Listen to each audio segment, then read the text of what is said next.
Meski sudah resmi 24 partai politik terverifikasi sebagai peserta pemilu tahun 2024 mendatang, Ketua Bawaslu Kabupaten Muara Enim menegaskan partai politik belum boleh melakukan kegiatan yang berbau kampanye.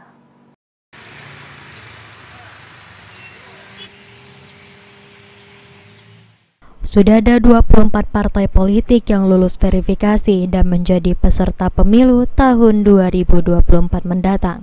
Di antaranya ada 18 partai politik nasional yang telah menjadi peserta dan ada 6 partai politik lokal Aceh yang sudah disahkan menjadi peserta pemilu. Namun ke-24 parpol ini belum boleh melakukan kegiatan-kegiatan yang menjurus ke aksi kampanye mereka. Meski mereka sudah terdaftar, tapi saat ini belum masuk masa kampanye. Tindakan ini harus dilakukan agar ada ketertiban sesuai dengan aturan yang berlaku pada sistem pemilu di tahun ini. Ketua Bawaslu Kabupaten Muara Enim, Suprayitno, menegaskan seluruh partai politik yang menjadi peserta pemilu, khususnya di wilayah Kabupaten Muara Enim, tidak diperbolehkan melakukan kegiatan yang sifatnya kampanye. Salah satunya membuat kegiatan yang mengumpulkan massa di luar anggota partai. Untuk aturan pemilu tahun ini, parpol peserta pemilu hanya mempunyai waktu kampanye hanya 75 hari menjelang masa tenang. Jika parpol membuat kegiatan dengan melibatkan orang luar anggota partai, harus memberikan pemberitahuan kepada Bawaslu guna dilakukan pengawasan untuk kegiatan tersebut. Kepada seluruh partai politik peserta pemilu agar jangan melakukan kegiatan kampanye.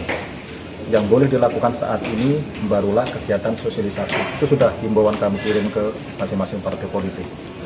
Tambahan himbauan itu kemarin, apabila ada kegiatan mengumpulkan pengurus partai, silahkan pemberitahuan ke Bawaslu maupun ke KPU. Yang menemukan masyarakat, silahkan laporan kepada kami. Saat ini partai politik hanya diperbolehkan melakukan sosialisasi. Jikapun ada spanduk atau baliho, itu hanya sebagai bentuk perkenalan partai dan nomor urut partai. Jika terbukti salah satu parpol melakukan kegiatan yang berbau kampanye, akan dilakukan tindakan tegas dan sanksi sesuai kesalahan yang diperbuat saat itu.